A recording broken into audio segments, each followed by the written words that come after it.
I really, I'm pleased to be here and to present this talk about what does Islamic philosophy mean. Let's just share my screen to have something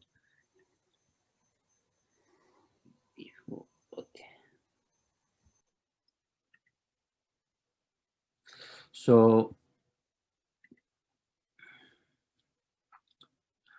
do you see my screen? Yes. Oh, great. Thank you very much. So today we are going to talk about the meaning of Islamic philosophy, and the whole lecture will consist of 4 parts. So at the beginning, I will talk about that why this is a great question, because many people believe that Islamic philosophy, the title Islamic philosophy, Islam and philosophy, when they come together, it's a contradiction. And then I will go to the second topic, that's philosophical scholarships or philosophical thought in Islam.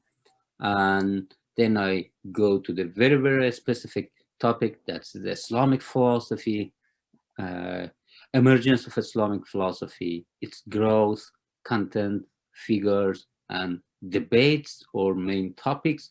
And then I will conclude what we mean by Islamic philosophy.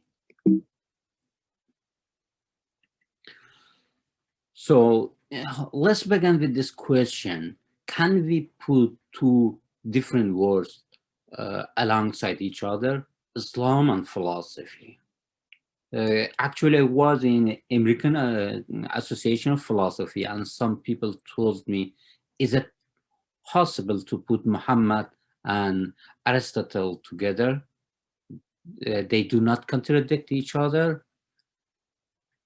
Why? Because when we are thinking of Muhammad as a prophet of Islam, we are thinking of revelation, what is called in Islamic context wahy, something revealed by God to the prophet to take it to people and let them know about salvation, about hereafter, about the meaning of life, and like that. But what philosophy is a way of free liberal reasoning. So in revelation, you are receiving something from above, from God, no matter what they call it, from heaven, from God, from something. But in reasoning, you're using your own mind. You are using your own intellect. So do you rely on something that is heavenly, that is divine, or you rely on your intellect, your own reason? You see the contradiction. In philosophy, there is a kind of self-sufficiency. It's saying you have a power, it's called reasoning, and you can learn about the world, about the life by reasoning. But in religion, you are centered around revelation or wahy, and you are saying, let's see who created the world, what his objectives, goal to create the world. So that's the reason people are asking, can we put these two different words together? Islamic philosophy. Islam is based on revelation, and philosophy is based on reasoning. That's the first point. The second point is that if you are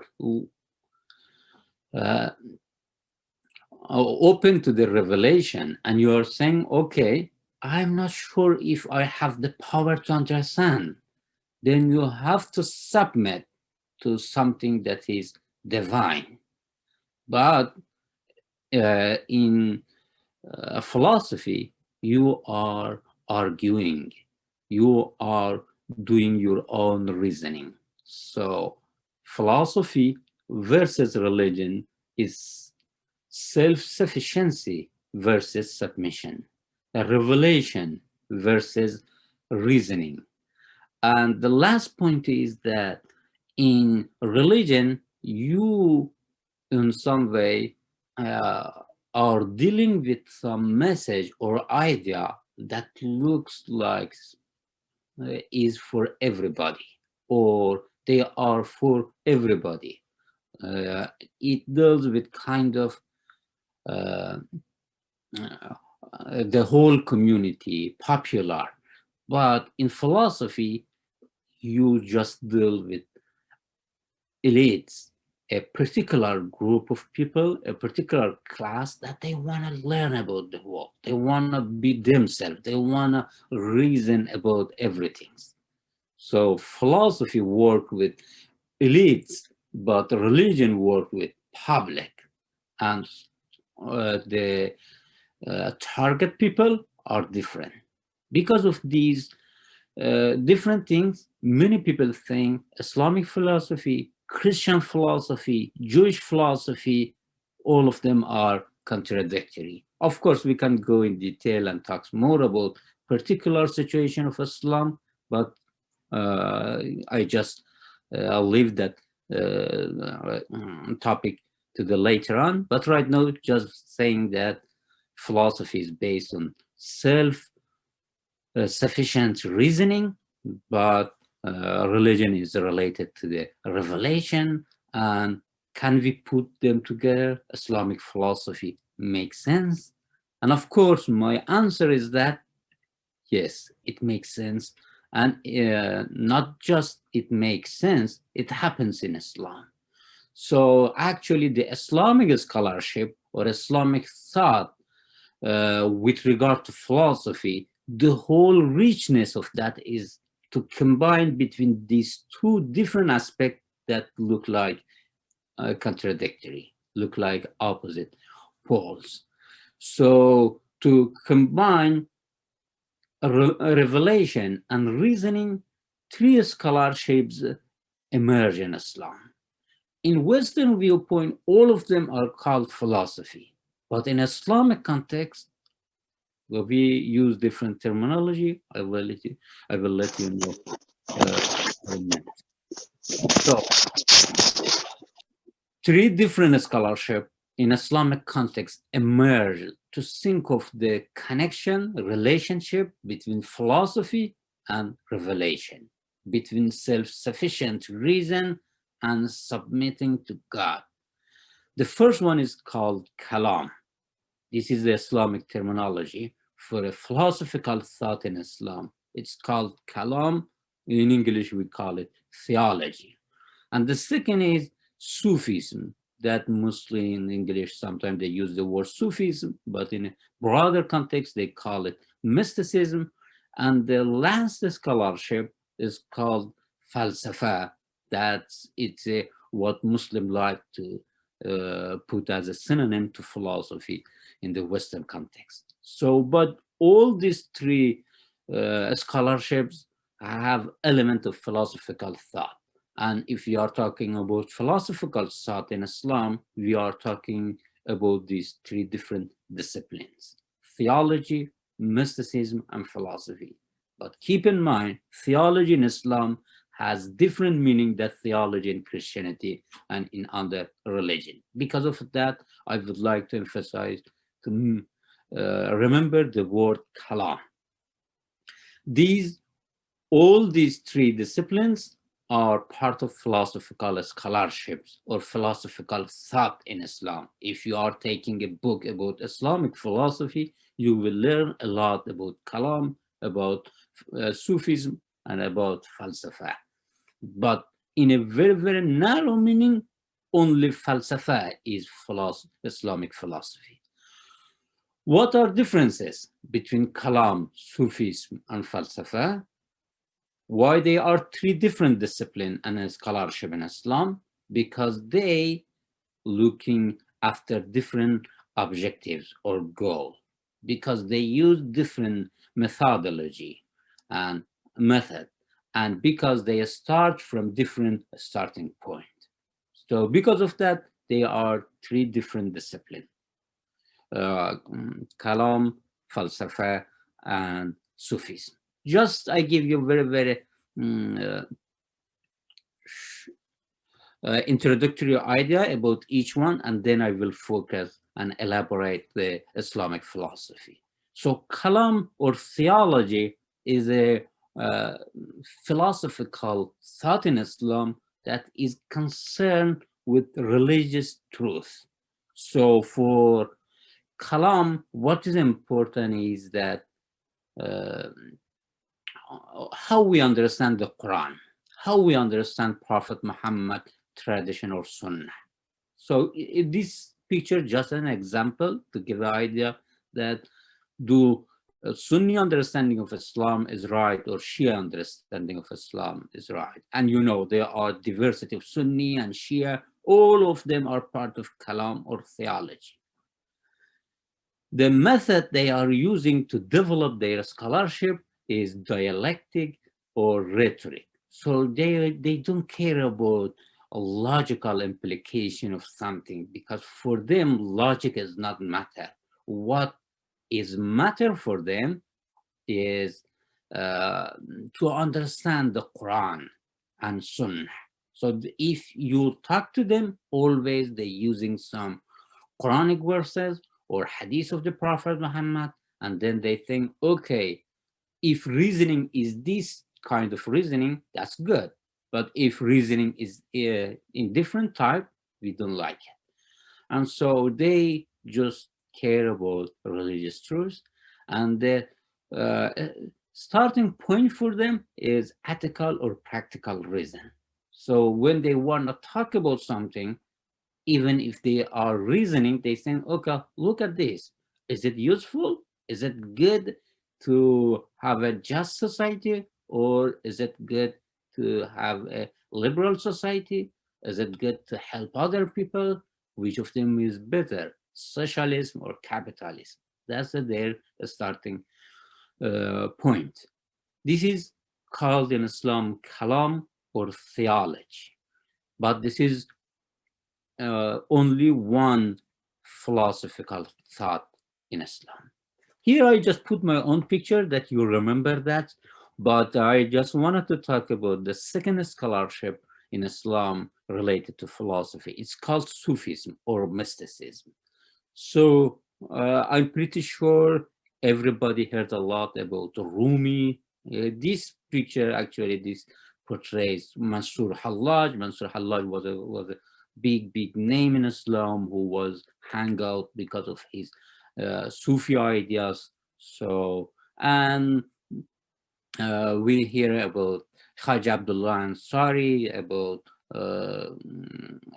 Hafiz, about Ibn Arabi. All of them are Sufi. So Sufi, they try to understand the truth. They don't care about religious truth, of course, because all of them grown in Islamic context. They think there is a kind of synonym between religious truth and the truth. But however, they are not like mutakallimin, like people of kalam who care about religious truths. They think it's not matter for them secular idea or sacred idea. They just saying, okay, we are looking after the truth. And then how we understand the method they are using is intuition, inner voice. They are not like people of kalam that think, okay, let's just talk to understand the Quran and Hadith. They think if there is a verse of Quran we don't understand and we are not sure the real meaning of that, so let's go back to our heart and listen to that. They believe in a hadith of the Prophet Muhammad that said, if something in religion is not clear for you, just listen to your inner voice that will clarify it. So they believe in intuition.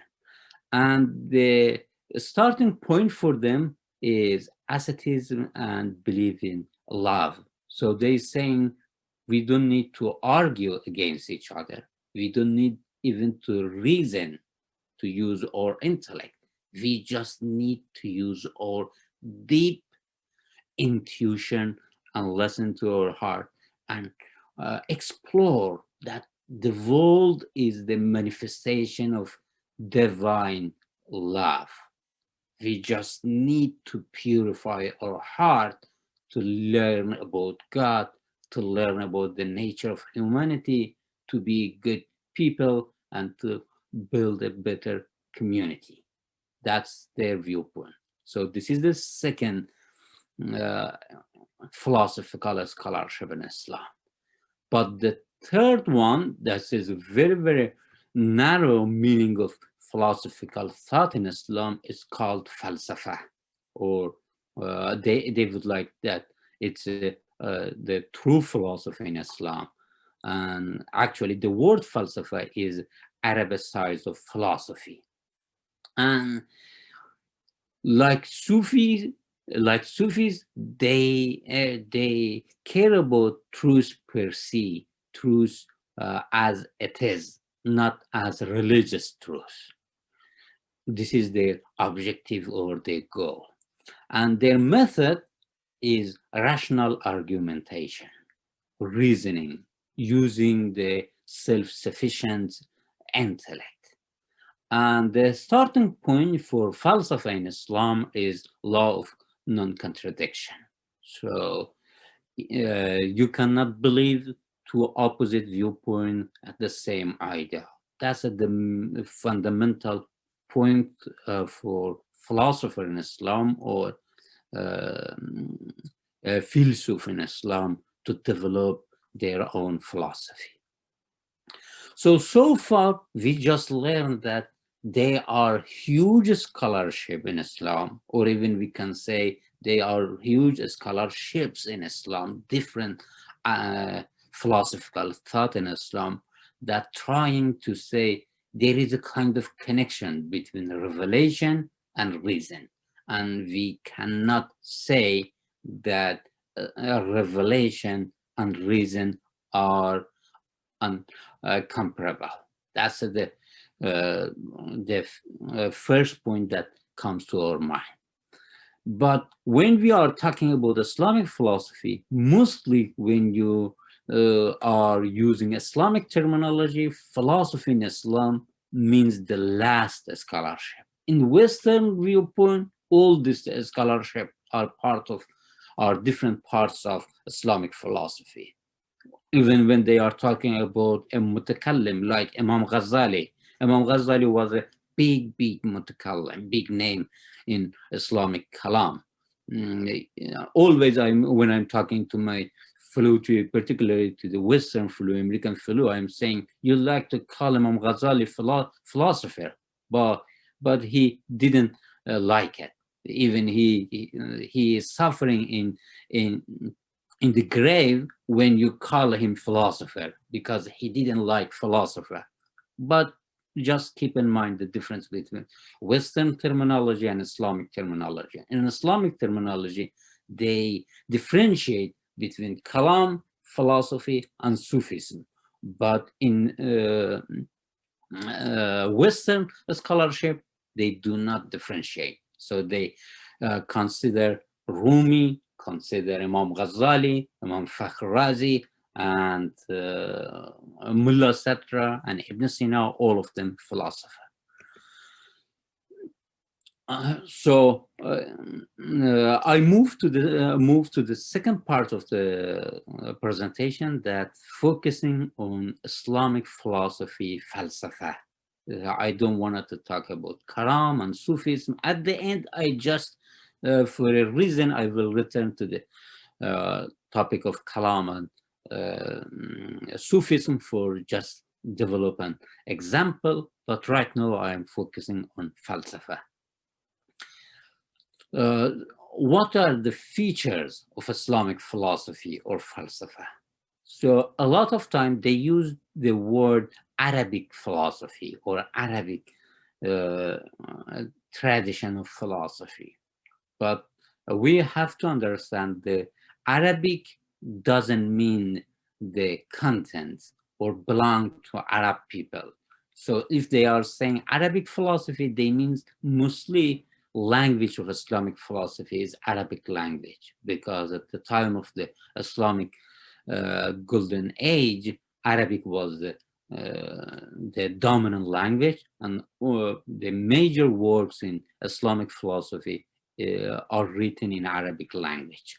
So it doesn't mean that it reflects Arabic culture, Arabic civilization. No, it mostly reflects Islamic civilization. And as we will see, just one Muslim philosopher was born in Baghdad in Arabic context. Other Muslim philosophers like Avicenna, like Averroes, like Ibn Tufayl, like Mullah Sadra, like Sheikh Shahabuddin Sohrawardi, none of them are born in Arabic context. So this is why I don't like the word Arabic philosophy, because it echoes that idea that maybe it reflects Arabic culture. No, it's not a linguistic culture. It's a religious culture behind Islamic philosophy. That's the first point. The second point is that Islamic philosophy has a root in Greece. So it has a Greek root and fundamentals. If we ignore Socrates, if we ignore Plato, if we ignore Aristotle, we don't understand Islamic philosophy. So we have to keep them in mind. You are familiar in 8th and 9th centuries, there was a movement in Islam. It's called Greco-Arabic translation. All Greek books were translated into Arabic language, and that motivated Muslim intellectuals to think of philosophy and to develop their own understanding of philosophy that we call Islamic philosophy. So it has a root in Greece. It is written and developed in Arabic language, but with regard to the context and question and concern and content, all of them are shared with Islam. And it also developed by Muslim. So even if Islamic philosophy is rooted in Greece, we are not calling that Western philosophy. Why? Because it has huge number of Islamic questions, concerns, and contexts, and also it is developed by Muslim. Because of that, it's Islamic philosophy. Let's look at some Islamic content and Islamic context that enriched Islamic philosophy. The first one is the Quran. So Quran believes that it's a miracle, it's something gifted to people by God, the Prophet Muhammad. And for Muslim, the meaning of the miracle and how a word can be a miracle and how the people approach a miracle, all of them are where and are the matter of question, and actually encourage philosophers to develop their ideas. But more than that, there are a lot of verses in the Quran that encourage reasoning and saying, for example, there is a verse of Quran saying that the worst beast before God is the entity that doesn't use reasoning. So intellect is very, very emphasized in the Quran. And because of that, Quran was among things that motivated, encouraged Muslims to look after philosophy. And also there are a lot of verses in the Quran that saying people are enjoying free will and they are responsible with regard to their own characteristics, trait, with regard to their communities, with regard to the earth, with regard to their life here. And so these kind of verses in the Quran also encourage Muslim philosophers to think if really people are free, or they just pertain, or they just feel that they are free. And of course, Quran talks about different attributes and names of God, and particular the concept of Tawheed, oneness of God, and the relationship between different attributes of God and his nature, like being all-knowing, being all-powerful, being present everywhere. So Muslim needed to think of them, and Muslim philosopher thought about that topic, and all of them encourage to develop Islamic philosophy. So the Quran very, very directly had big impact in the emergence, growth, and development of Islamic philosophy. And the second context in Islam that developed Islamic philosophy is that nowadays you hear the word Sunni, Shia, and like that. But if you go to the earlier Islam, these words were not familiar. At the earlier of Islam, Muslims used to divide themselves and to categorize themselves to two groups: people of justice and others. People of justice are called in Islamic terminology Ahlul Adl and غيرهم. Ahlul Adl means the people of justice. So nowadays, the majority of Muslim, of course, Sunni Muslim, they are Ash'ari Sunni. But Ash'ari, you see here the word Ash'ari is something that emerged later on, after 2-3 centuries in Islam. At the beginning of Islam, the first theological school was Mu'tazili. And Mu'tazili, they believe in the concept of justice. And they believe that, so we as Muslim, we have to think of religion by a self-sufficient reason. There's a lot of liberal movement in Islamic world. They call themselves New Mu'tazili. They say we want to return to the earlier Islam that were Mu'tazili. So I don't want to go to that topic right now, but just wanted to say the context that Islamic philosophy emerged was a big debate among Muslims if justice is something required, we have to work toward that, or we as people, we are not able to understand the meaning of justice, and so we just leave it to Sharia or to the Quran or to the Prophet to talk about justice. People who believe that people can understand the meaning of justice and has the responsibility to fulfill just idea or just society, they are called people of justice or Mu'tazilit, versus Ash'arites that emerged later on. But all of them were involved in philosophical discussion because they needed to argue for their own viewpoint and reject the opposite viewpoint. In this context, Quranic encouragement to think of God and emergence of people of justice, the first philosopher of Islam, Al-Kindi, appeared. Al-Kindi actually at the first part of his life was a Mu'tazili mutakallim. Then he moved to philosophy and he changed his idea and he introduced philosophy to Muslim.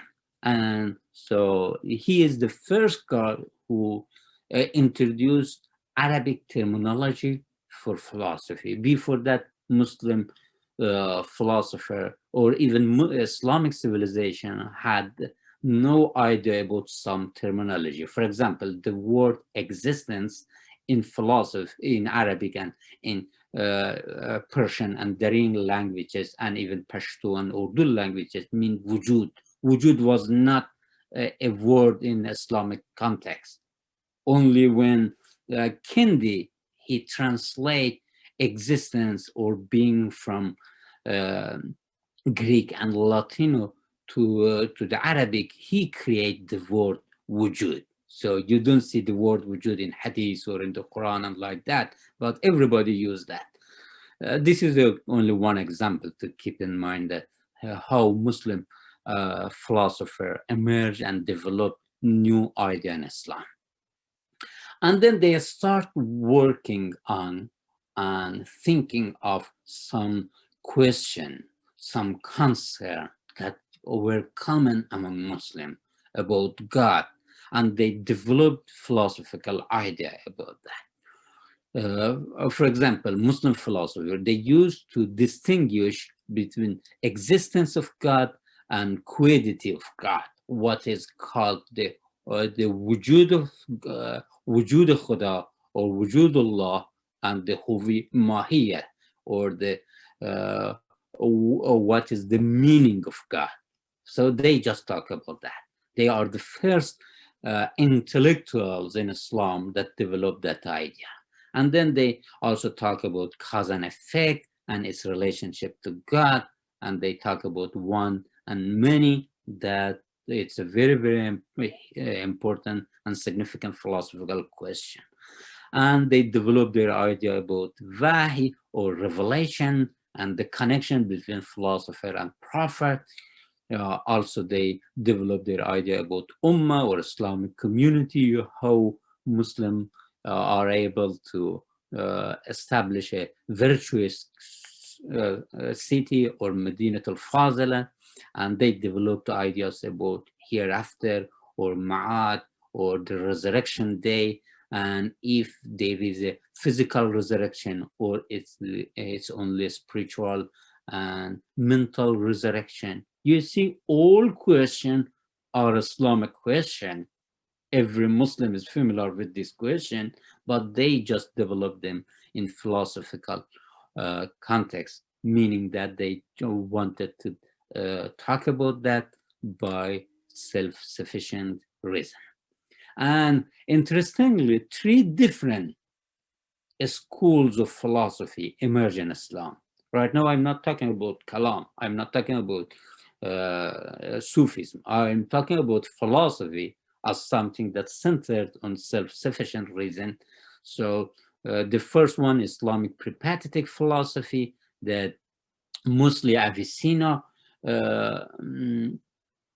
is a big image of that. Then illuminative philosophy, Sohrawardi actually developed that, not developed, initiated that philosophy, but Shahruzi developed that philosophy. And transcendental wisdom that Mullah Sadrat developed.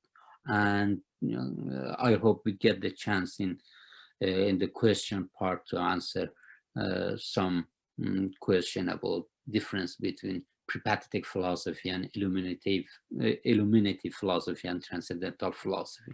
And we have some philosophers in Islam that are not part of this school, but also they are popular among Muslims, like Zakaria Razi or Umar Khayyam or Ibn Khaldun, that they are different philosophers. But right now, I go very, very deep in, very, very shortly, some prepathetic philosophers, because they are most important philosophers in Islam. The first one is Farabi.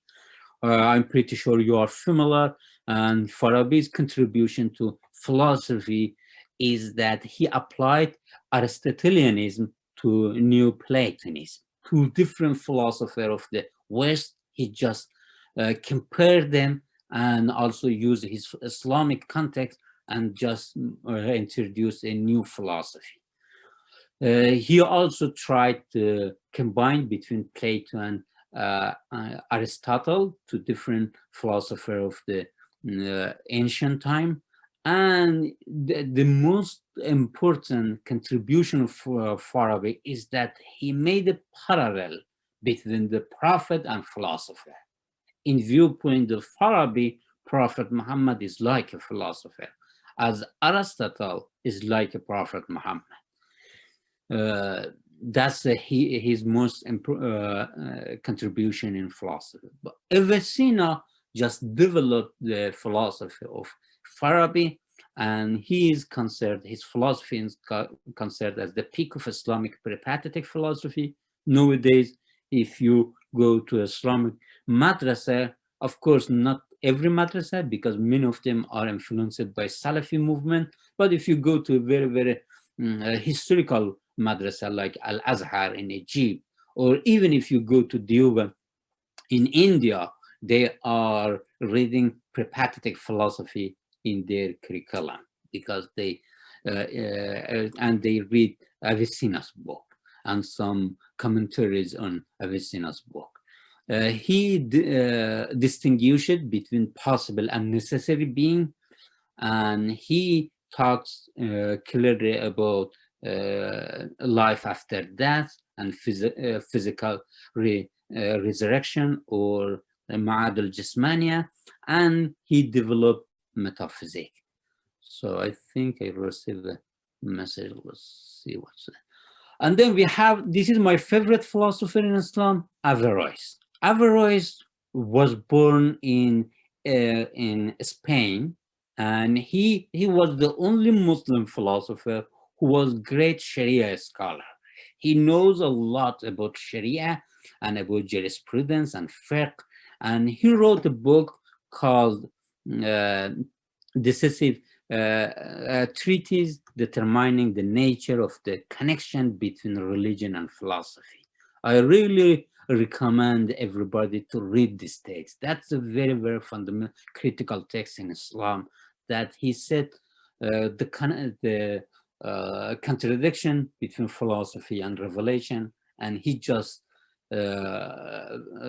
reject that imaginary contradiction. He believed that no, there is not any contradiction between Islam and philosophy, between Prophet Muhammad and Aristotle. In his viewpoint, some way Prophet Muhammad and Aristotle are the same person, but because we have no time, I'm just moving to the two examples and finish my lecture.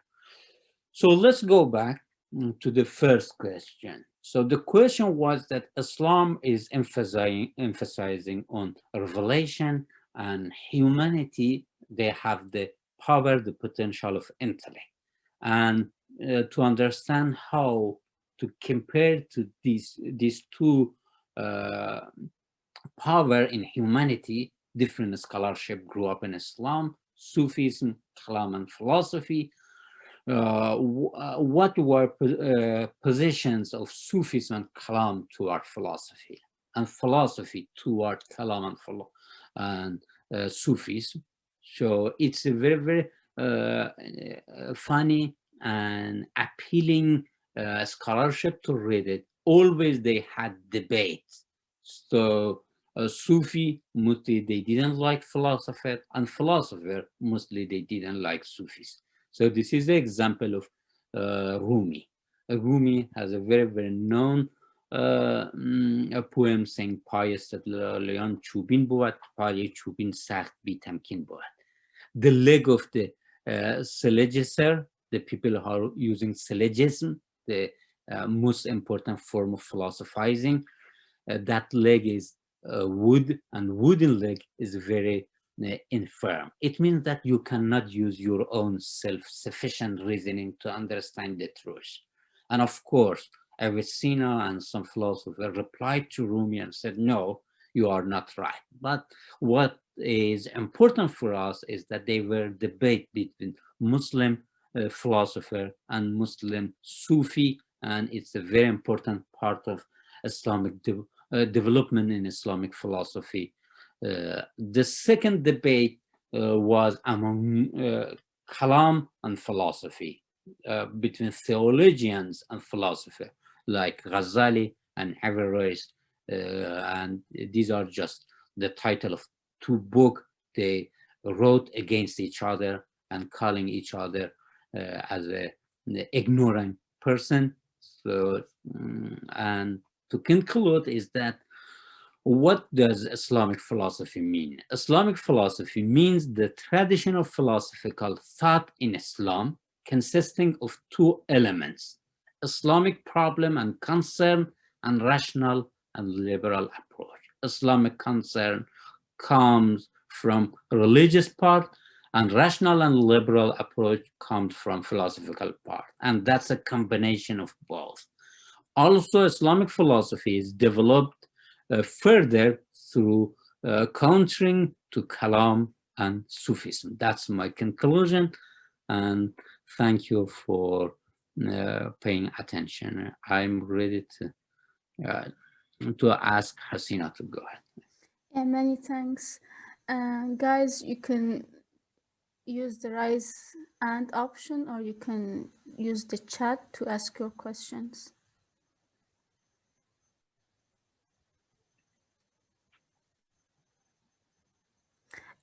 I want to start a question. Like, while studying Islamic philosophy, how do you consider the historical context, whether it's about Kalam or Falsafa or Sufis? So actually, personally, I started with Sufism because I love Rumi and some other Sufis. And then I moved to Kalam, and finally I concentrate on Falsafa. So even if you look at my books, my first book, From Rumi to Nietzsche, is talking about Rumi, about Shahrivardi, about some Sufis. And then I moved to the illuminated philosopher like Sheikh Ashraf, Shahrivardi. And finally, I moved to preparative philosopher. And as I just told you, my favorite philosopher is Ibn Rushd or Averroes. So, and in Islamic context, I cannot separate Muslim philosopher from Islam. So there is a kind of mutual relationship and influence. Muslim philosopher changes something in Islam, and Islam changed their viewpoint of philosophy. That's it, my view. Can we talk about secular Islamic philosophy? Yeah, you talked, that some of philosophers take rational and liberal approach, and you talked about like Omar Khayyam, who is nihilist, or Razi, or Ibn Khaldun. But can you talk like which topics they usually consider? So a very, very good question. You know, the word secularism is a very ambiguous word. So when I'm using the word secular, I mean rational, a person that doesn't care about religion. But it doesn't mean that the person goes against religion. The point is that he or she doesn't care about religion at the beginning, the starting point, and saying, okay, I want to understand. And the outcome can be compatible with religion or incompatible with religion. So all Muslim philosophers, all Muslim philosophers were secular.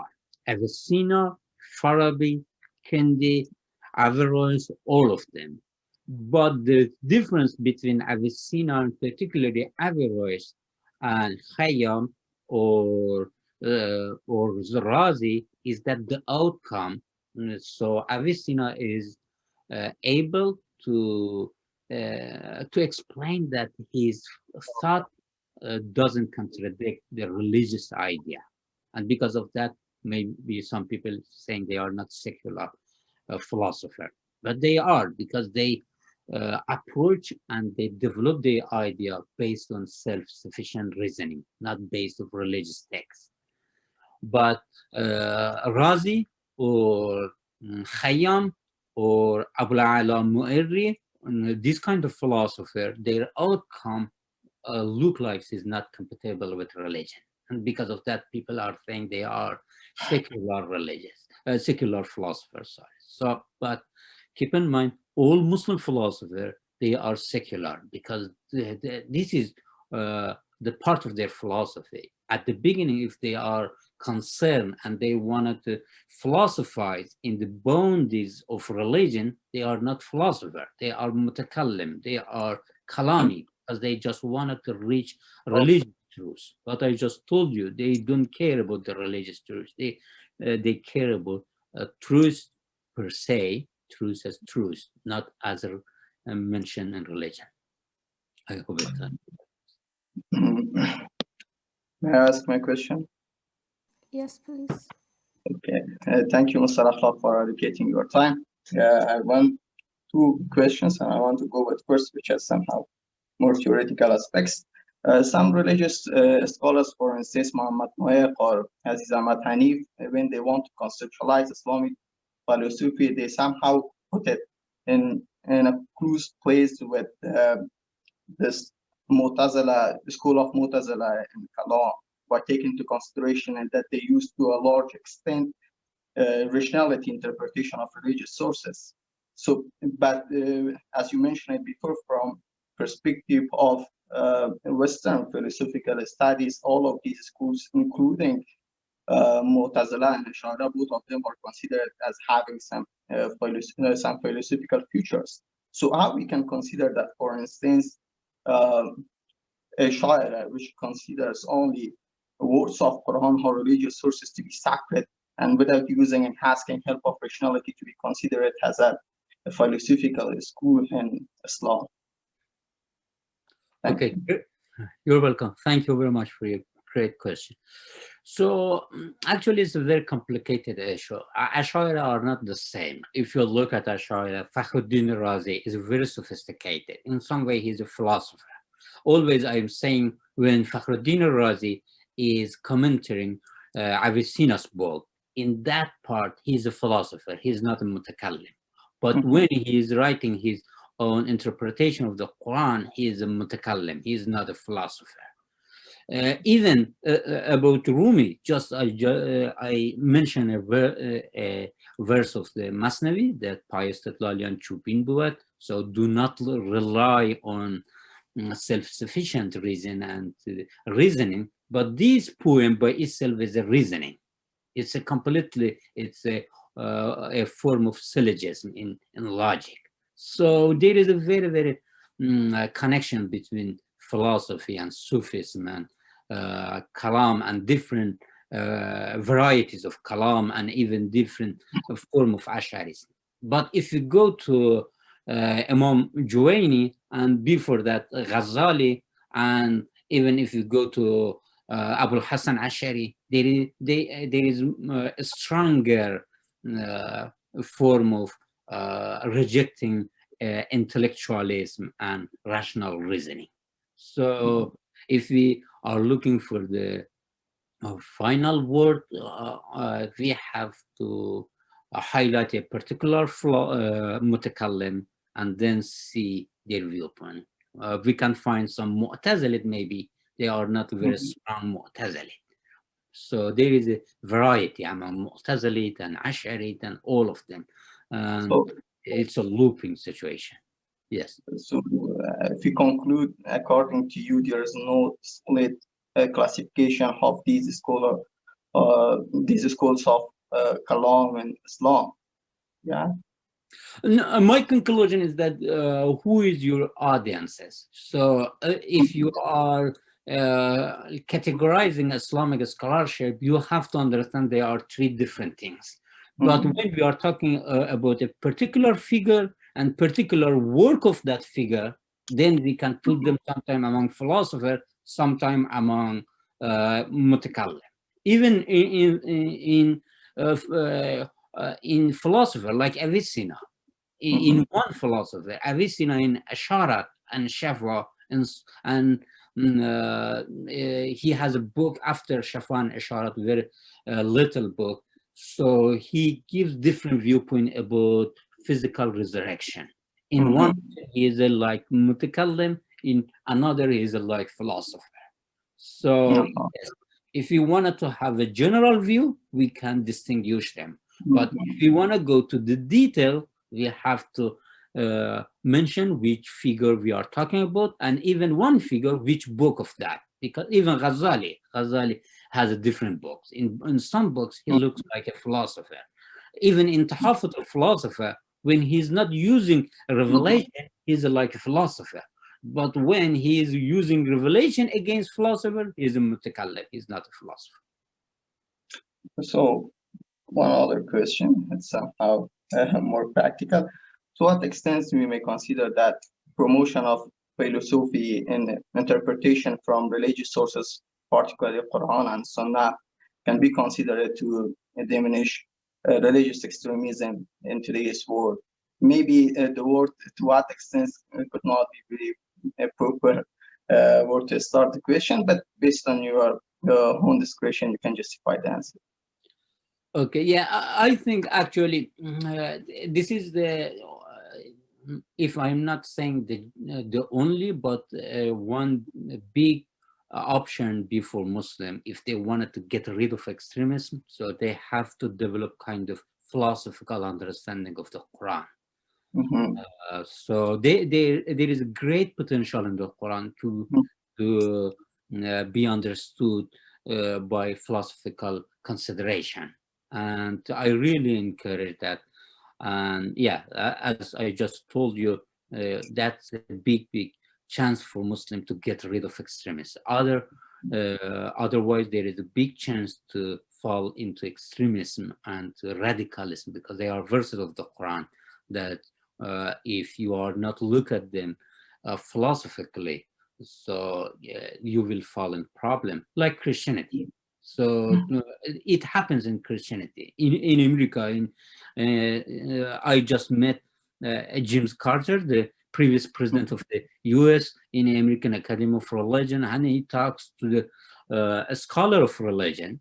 And he was invited because he used to teach religion before he became a president of the US. He was a scholar. And he said, when I was a little boy and I used to go to church with my parents, I used to hear from priests and pastors and all these religious people that there are verses in Bible that justify racism. And so black people are inferior and white people are superior based off these verses of the Bible. But nowadays, nobody talks because they just reinterpreted those verses of the Bible. And then he encouraged a scholar of religion to do same thing about women rights, and said, okay, nowadays you are reading Bible, read them in the liberal way that consider women and men same. We as Muslim, we have to do same thing. We have to reread and reinterpret the Quran, and philosophy gives us that opportunity.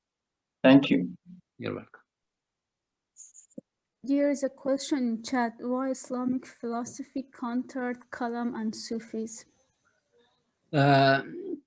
So the big problem was self-sufficient reason.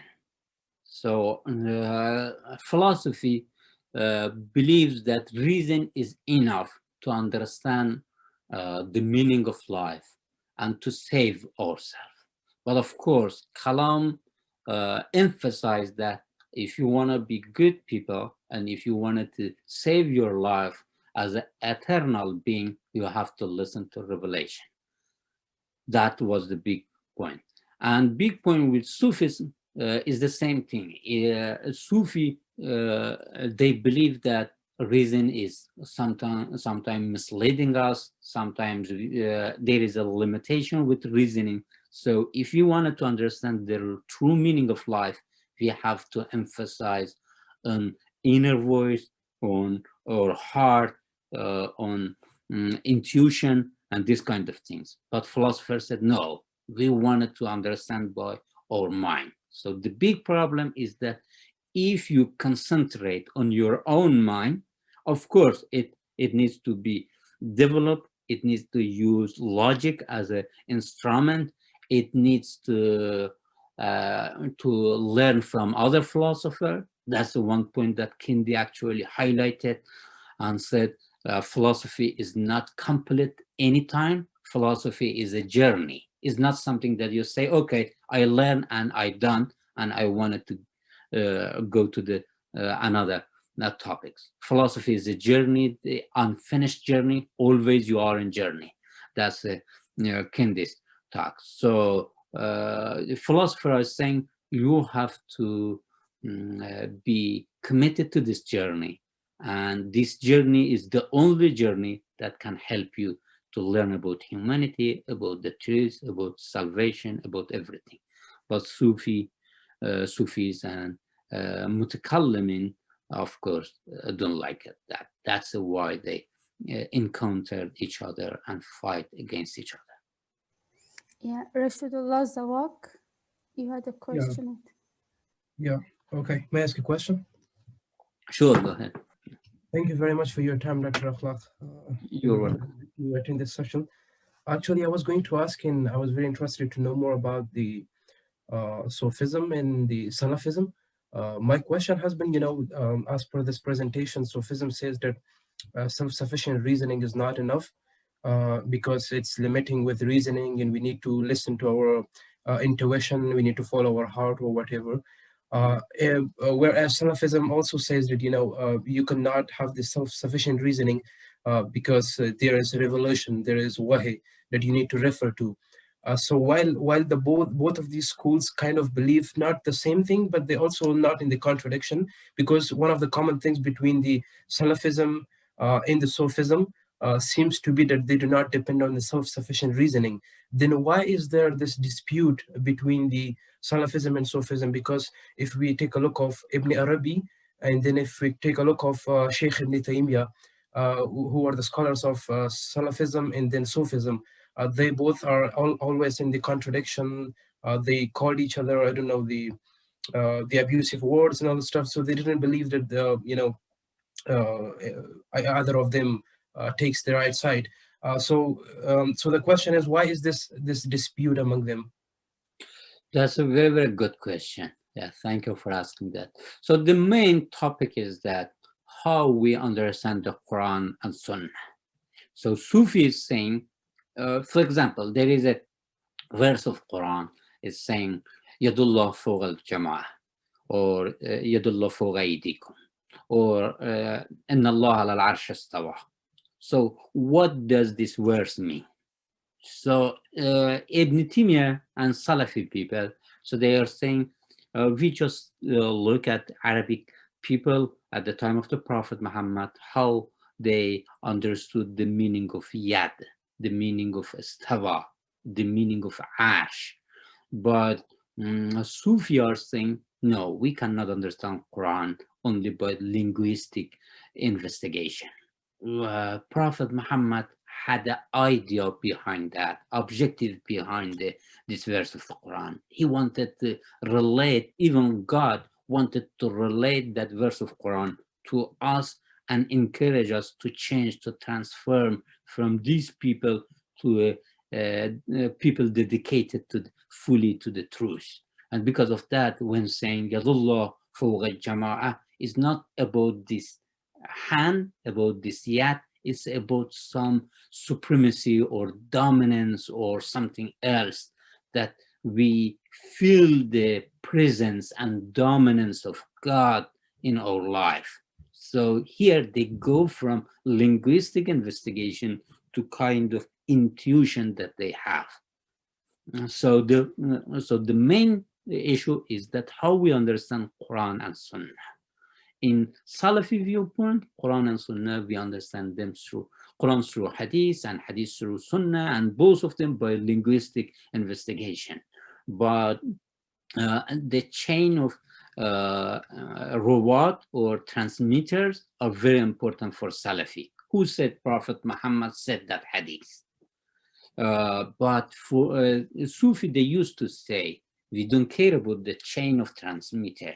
We care if that hadith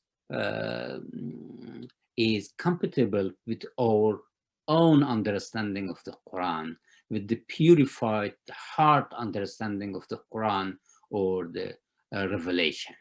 So the criteria, the measure that you use to understand the Quran and Hadith is very important, and that's the measure that distinguish Salafis and Sufis and even Mutakallim and philosopher.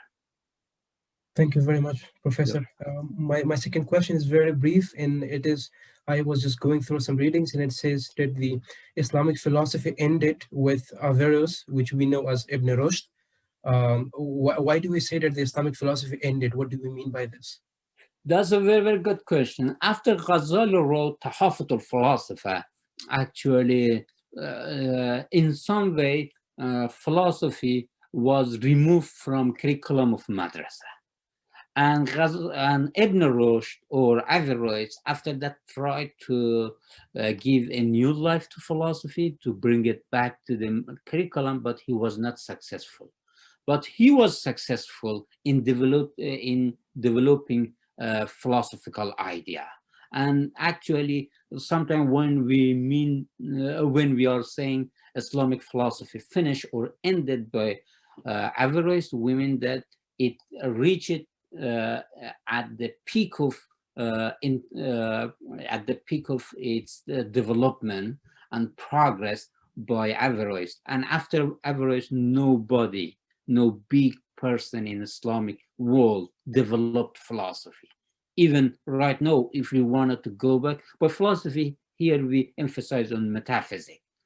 Social philosophy is a little different story. Linguistic philosophy is a little different story, but metaphysics. So after Averroes, we have no big figure in Islam that bring new philosophy. When we are saying Islam, we mean the majority of Islam that is Sunni Islam. But in Shia, there is a different story. Because after Averroes, we have Mullah Sadra, who introduced new school of philosophy. That's the Hikmatul Muta'aliya, or transcendental wisdom. That's the dominant wisdom in Iran nowadays. Thank you very much. There is a question in chat. Has there been any study of the personality of Prophet Muhammad by Muslim philosophers? If so, what are the viewpoints of Islamic philosophers about his personality? Where do they locate the Prophet in philosophical context? So right now, when I'm thinking of a particular book or a volume that is written by a philosopher about the Prophet Muhammad and his personality, I don't remember. Avicenna has commentary on the Quran, but not on the characteristics of the Prophet Muhammad. Farabi has no book on the Quran and the Prophet Muhammad. And Averroes and Ibn Tufail, none of them wrote a book particularly about the Prophet Muhammad. Yeah, there is not, at least right now, I don't remember any particular book written by these major philosophers of Islam about Prophet Muhammad. However, keep in mind the miracle and characteristic of the Prophet Muhammad, particularly miracle, mu'jiza, is a very important point in Islamic philosophy. So Averroes actually developed the idea that when we are saying as Muslim, Quran is mu'jiza or miracle, what does it mean? And he dedicated a book, Bidayatul Mujtahid, I think that's the book that he wrote, and he developed the idea that the Quran is miracle because he distinguished between kind of physical and intellectual miracle, and saying intellectual miracle is more important than physical miracle. And Prophet Muhammad is the last prophet because he introduced an intellectual miracle versus Jesus and Moses, who introduced a physical miracle. That's the Averroes viewpoint. And he developed that idea. Regardless that point about miracle and Averroes, so about the other characteristic of the Prophet Muhammad, particularly to focus on Prophet Muhammad, there is no book. But yes, even Farabi talks about that. What is the benefit of religion and the prophetic ideas and teaching to the community? It's a general, not a specific to the Prophet Muhammad and particular traits of the Prophet Muhammad. Thank you. I have another question. Can we call Islamic philosophy another branch of Neoplatonism or Aristotelianism? Because there are some people who believe Neoplatonism had influence on Quran or maybe Prophet himself. Very good question. mostly believe that Islamic philosophy is a new Platonism. But I don't agree. It's more, it depends which philosopher we are talking. Farabi is more Platonic, but Averroes, of course, is a opposite side. Averroes is a pure Aristotelian philosopher. And even when Averroes criticized and rejected Ghazali, he didn't defend Farabi and Avicenna. He said Farabi and Avicenna didn't understand philosophy completely because they were influenced by Plato and Plotinus. Not, they didn't follow directly Aristotle. So it depends which philosopher we are talking. Averroes is Aristotelian, but Farabi and in some extension Avicenna are Platonism, but Mullah Sadra, for example, is more than that. There is a Platonism, and that's a very interesting point, that how Muslim philosopher tried to combine between Plato and Aristotle. That's an important point. I just showed you that Farabi wrote a book to say, no, they are not different people. That's a philosophical viewpoint. Why? Some people are saying because Farabi had no access to the true books of Plato, so he's just imagined a Plato and bring Plato close to Aristotle. But that's one point. Another point is that why he believed that two major philosophers cannot go to opposite direction. What caused him to believe that idea? That something came from Islam, because he believed that the truth is one. And so if Plato is a great philosopher, if Aristotle is a great philosopher, they cannot go to two opposite directions. So yeah, that's my input. And is there any chance Prophet Muhammad had read Plato or Aristotle? Prophet Muhammad to do what? Plato, Aristotle? I didn't get that. Was aware of aware of. yeah. So there is a hadith. Keep in mind that's a very interesting question, but we have different hadiths. Some hadiths are very important with Sharia scholar, but some hadiths, for example, when Rumi using a lot of hadiths in the Masnavi, many hadiths in Sufi texts, there is not a very clear sanad or sources for their hadith, because Sufi, they didn't care about transmitters or rajal who talks about hadith. So we have hadith, we are not sure if they are authentic hadith or not. One of these hadith saying Prophet Muhammad was set down in Medina, and you know Amr As. Amr was close friend of the Prophet Muhammad. He was a business guy. He used to go for trade to the Syria, nowadays Syria, Sham. When he returned to Medina, people of Medina gathered around him and asked him about Syrian people ideology and worldview. And he said, because that time Alexandria was a great university in Syria, in Sham, he said there is a university called Alexandria, and people are talking about the mushrik. That's the word he used in hadith, polytheist, called Aristotle. And he misled all those people. He said to the companion of the Prophet Muhammad, and Prophet Muhammad just arrived there and asked them what you are talking about. And he said, Amr came from Syria, and said people are talking about a bad guy. His name was Aristotle, and he misled everybody. And Prophet Muhammad said to them, stop, don't say bad things about Aristotle. Aristotle was a prophet of God's prophets. That's a hadith that some Muslim philosopher use it. This is a hadith that I just remember that Prophet Muhammad talked about Aristotle. Okay, thank you. And I want to talk, like it's related to my first question about the historical context of the emergence of Sharia, Kalam, and Falsafa. I Okay. want to say that, like, the, did political events like influence the many like philosophical thoughts or schools in Islam? Sure, sure. We cannot ignore the importance of the power to shaping Islamic philosophy and theology. Kalam. For example, I give you two examples.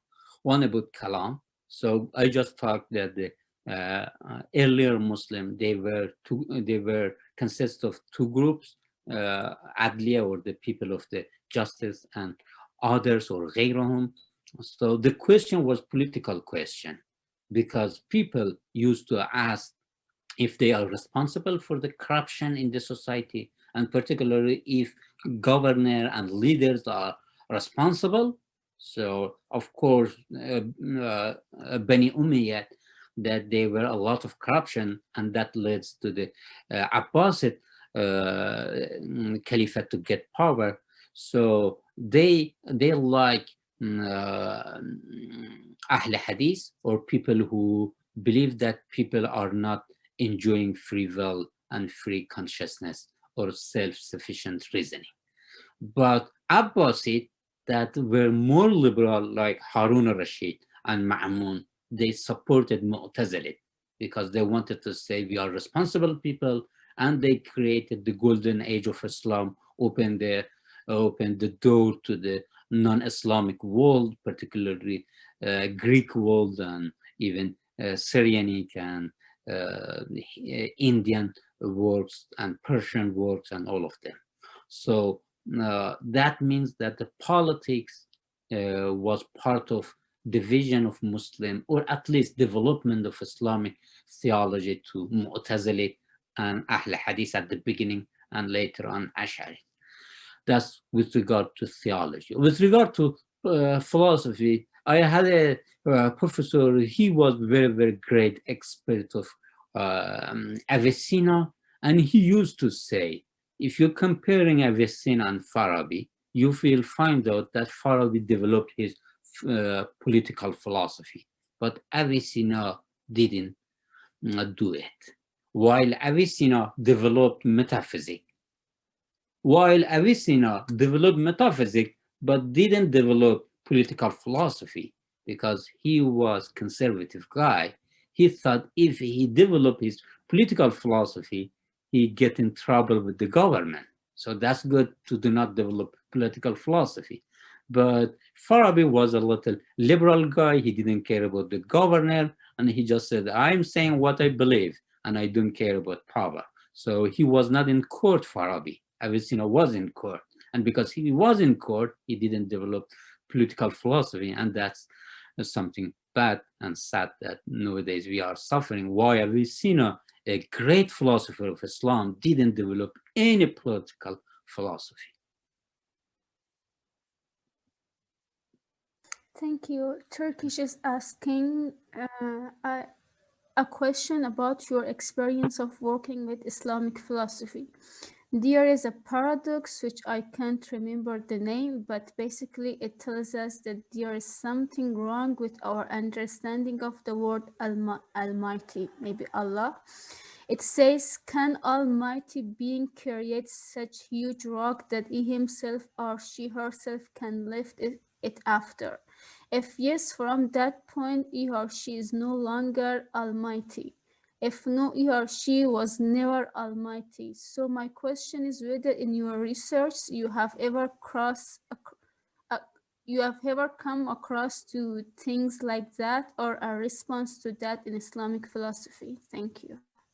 You're welcome. Yeah, that's a very well-known objection about if we believe that God, or as they said, Almighty, is all-powerful. So the question is that is our all-powerful able to create something that he is not able to remove it? So if you say he's not able, you will conclude that he's not all-powerful. If you are saying he is able to create something that he cannot move it or remove it or delete it, or in this example, a stone that he cannot move it, then he is not all powerful because he cannot remove or move or change his creation. That's the objection. Yes, it's a very familiar with Islamic philosophy. And the main response to this question is that it's a just imaginary question. And God is not imaginary being. So in other words, the answer is that if you are saying God is able to create this kind of creature, the answer is that you mean creating something bigger than God, that God is not able to move it, right? So, but God by itself is boundless, is unlimited. So if you cannot imagine God, you cannot imagine bigger than God. So that means that your question is not a clear question, because I have no idea about that. You can ask something if you are clear about that. God, with regard to Islamic metaphysics, it's unlimited.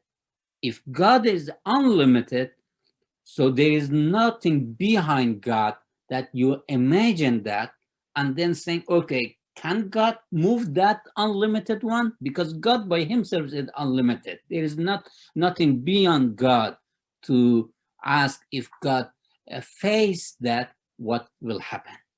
You got the point? The point is that it's saying God by its nature in Islamic philosophy is unlimited. If God unlimited, so there is not boundary, there is not limit, there is not frontier that you say, okay, God is here and something is above that, so God cannot reach that and move that, so it's not God. It's saying because there is not limit for God, so you cannot stop God here and talk something about here and talking how to pass the distance. That's the Islamic answer to this question. It's a like mass. It's you have to work a little with the number, unlimited number, and then if you can imagine, you can go further. But Muslim philosopher is saying you cannot imagine that kind of things. You can imagine by imaginary, but by true understanding that is supposed to be clear and distinct, you have no that idea. So we cannot answer an idea that is not clear and distinct by itself. That's a Muslim response to that question, if it makes sense. Okay, thank you. Yeah, you're welcome. There are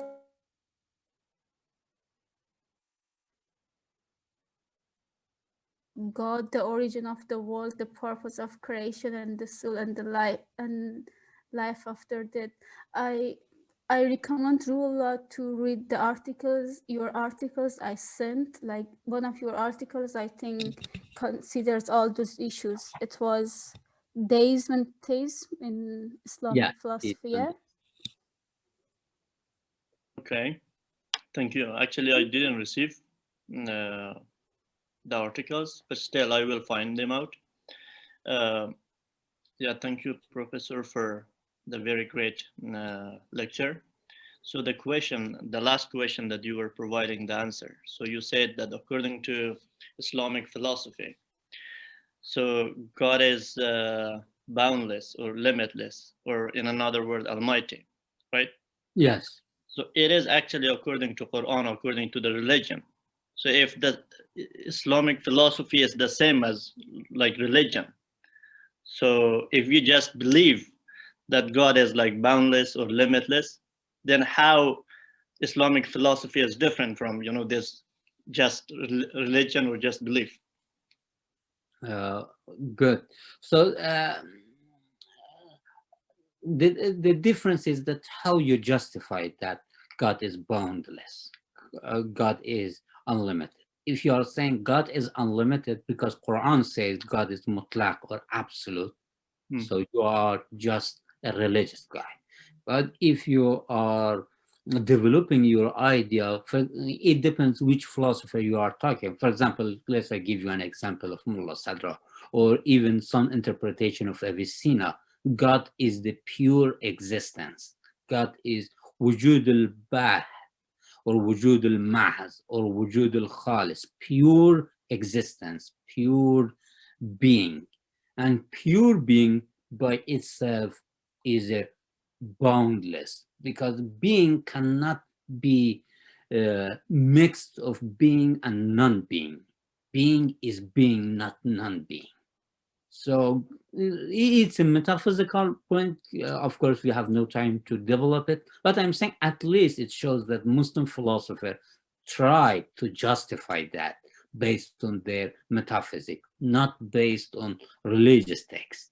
You're right, they are religious people, or they are mutakallim if they justify based on the verse of the Quran or Hadith. But if they use their own self-sufficient reasoning, that makes them philosopher, not a theologian or mutakallim. Yeah. Yeah. Thank you. You're welcome. Is there any other questions from the audience?